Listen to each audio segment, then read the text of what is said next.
পিঠের জগতে শিবদারা অনেক দম আছে, অনেক। এখানে দাঁড়াতো না, আপনাদের সামনে যে কথা বলতো না, এসব মিথ্যে কথা। এগুলো প্রচার করা হচ্ছে যাতে আপনারা বিভ্রান্ত হয়ে যান।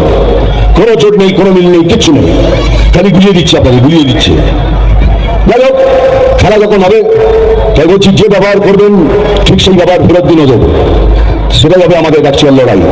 যেভাবে ওরা আমাদের সাথে ব্যবহার করবে ঠিক সেইভাবে ওদেরও ফিরিয়ে দিন, তবেই হবে অ্যাকচুয়াল লড়াই। খেলা হোক, ভালো হোক, দুজনে মিলে খেলবো। আপনি 10 পূজা হয়ে মুরগি পাড়ের জায়গায় দাঁড়িয়ে থাকবেন 10টা হাত নিয়ে, তবু বলছি ঠিক পায়ের ফাঁক দিয়ে টুক করে গোল করে দেবো। জল কেবি। যাই হোক, যেটা বলছিলাম, মানে দেখুন, এইসব পুরোনো কথা বলতে চাই না। বালি কয়লা কলকাতা সিন্ডিকেট কে কি করছে এগুলো আমি বলতেই চাই না, এসব পুরোনো কথা, এটা আপনারা জানেন। কিন্তু একটা কথা নিশ্চয়ই বলবো, আমাদের ঘরে যদি কোনো ছেলে জন্মগ্রহণ করে আমরা কি বলি? আরে মশাই, বাধাই হো, আপনার ঘরে পুত্র সন্তান জন্মেছে। কিন্তু তৃণমূলের ঘরে কেউ যদি জন্মায় তারা বলে বাধাই হো, আপনার ঘরে আরেকটা দুর্নীতি জন্মেছে। কিরম আগে বলুন তো? যে সংস্থার কথা বলছি, আমরা বিজেপি, আমি গর্ব করে বলি আমি সনাতনী, ফকর সে কাহো আমি সনাতনী। সনাতনীদের পিঠ থেকে গেলে সে কিন্তু ডেঞ্জারাস হয়ে যাবে। তাই সবাইকে বলি আমাদের পিঠ থেকে বেরোনো দেওয়া অনেক হয়ে গেছে। ইলেকশন হোক, যে ফেয়ার যে ইলেকশনে জিতবে সে জিতে গেল, কিন্তু তার জন্য মারামারি এইসব জিনিসের দরকার নেই।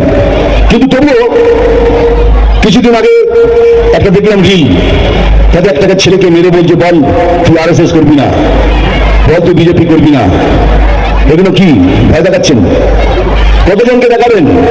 এখন তো জেগে উঠেছে সনাতনী। আজকে যে ক্রাউড দেখছি, এই তো জেগে উঠেছে সনাতনী। আপনারা আমাদের ভাই বোন, সবকিছু আমাদের। যাই হোক, আমি কথা বললাম, মনে রাখবেন, সময় এসছে, ভুলে যাবেন না, ওদের অনেক জায়গা আছে থাকার। আমাদের কোনো জায়গা আছে, হিন্দুদের জন্য কোনো দেশ আছে যেখানে গিয়ে আমরা থাকতে পারবো? আমাদের জন্য নেই। কি করবেন? ভিটে বাড়ি বিক্রি দিয়ে চলে যাবেন? কোথায় যাবেন? তাই নিজের ভিটে বাড়ি এইখানে বসে রক্ষা করুন। এইখানে আমরা আমাদের জায়গা ভঞ্চ ছাড়বো না, সবাই মিলে লড়ে এই ইলেকশন আমরা জিতবো। চলুন, এবার ডায়লগ বলার সময় হয়ে গেছে।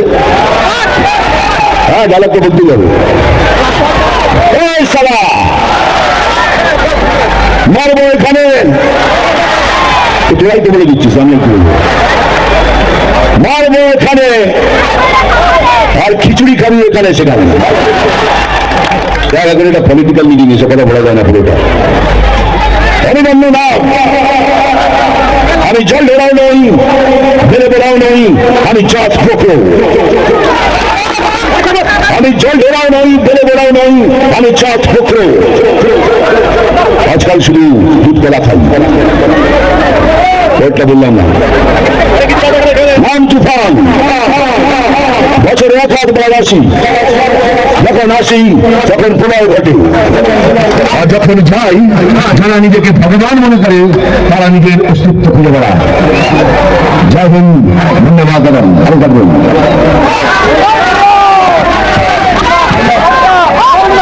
ধন্যবাদ।